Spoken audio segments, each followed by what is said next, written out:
juntos aqui para um primeiro bate-papo desse seminário virtual que a Prefeitura de Manaus organizou por meio da Secretaria Municipal de Educação, com o objetivo da gente discutir educação pós-pandemia. A gente sabe que esse momento da pandemia, que tem muito de aprendizado e tem muito de ensinamento para a gente, ele só foi possível de ser vivenciado, e as experiências, por mais duras que elas tenham sido, só puderam se transformar em potencialidade de ação, em aprendizado, para aqueles e aquelas que já se dispunham e que já faziam, já traziam na veia o vírus da educação, que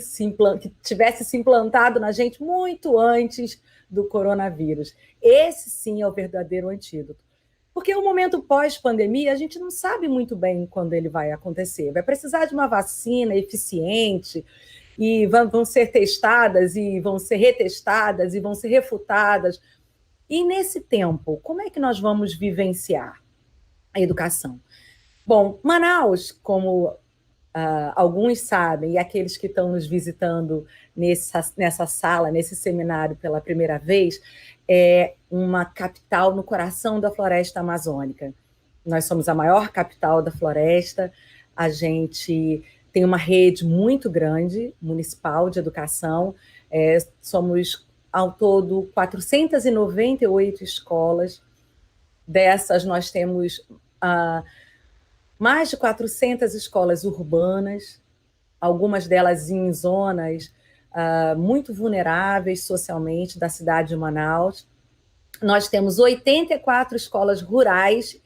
ribeirinhas, nós temos 4 escolas indígenas bilíngues, temos 18 centros culturais indígenas que são apoiados também pela nossa secretaria, como espaços também educadores. Temos uma rede muito ativa, a gente fala que a CEMED Manaus está sempre em movimento, e temos uma gestão de vários anos, né? O que trouxe para a gente a possibilidade da gente juntar as mãos e agir com muita força e agilidade no momento em que a pandemia tomou conta do mundo, do Brasil e também da Amazônia. Bom, nós já vimos com uma estratégia de gestão nesse tempo voltada para a qualidade da educação, e alguns equivocadamente pensam que qualidade ela está relacionada a produzir números, quando, na verdade, na nossa compreensão, a qualidade da educação está relacionada à garantia do direito a uma aprendizagem de qualidade, e tudo que diz respeito a isso, todas as metodologias, todo o protagonismo dos professores, dos pedagogos, todo o protagonismo dos gestores de escola, isso é educação de qualidade. E a gente se envolveu muito com isso nos últimos anos, e tivemos como pano de fundo alguns eixos conceituais que nasceram, alguns deles, da experiência prática de alguns gestores, alguns professores, algumas famílias, algumas organizações da sociedade que quiseram e estiveram também comprometidas com a educação pública e que nos ajudaram a fazer mudar um pouco a história da educação em Manaus.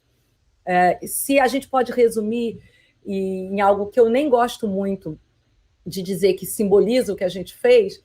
a gente saiu do 20º lugar no IDEB para o 9º entre as capitais brasileiras. E isso traduz muito pouco do que a gente fez, mas comunica muito para a sociedade do nosso esforço, porque por trás dessa conquista você tem o sangue, a dedicação de uma turma de maior de 12 mil professores, mais de 2 mil pedagogos e pedagogas e 500 gestores de escolas atuando vivamente para fazer com que esse fluxo de aprendizagem fosse cada vez de melhor qualidade. Nesse processo todo, a gente teve algumas vantagens durante o enfrentamento da Covid, porque algumas coisas a gente já tinha começado lá atrás e elas ganharam muito significado durante esse momento em que nós assumimos as estratégias educativas para enfrentamento da Covid. Uma delas é a questão da educação integral como a base, a possibilidade da gente se reinventar como educador. A segunda dela foi o que foi o lema da CEMED nos últimos 2 anos. Se a gente já tinha melhorado muito com o esforço da nossa equipe, a gente, para continuar melhorando, precisávamos muito, muito, muito de um maior envolvimento das famílias no processo de aprendizagem das nossas crianças, especialmente as crianças pequenas.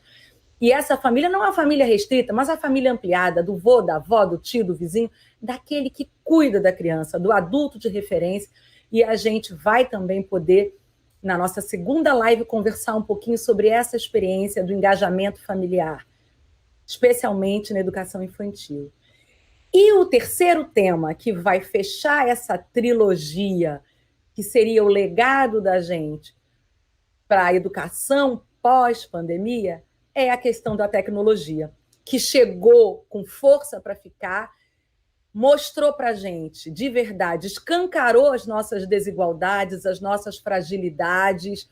mostrou-se vários desafios para a gente, ao mesmo tempo em que também aproximou a gente de muita gente com quem a gente não conseguia conversar, ganhamos em escala, tivemos que nos reinventar, aprender a fazer um monte de coisas novas, e isso tudo a gente vai ter que levar com a gente para frente.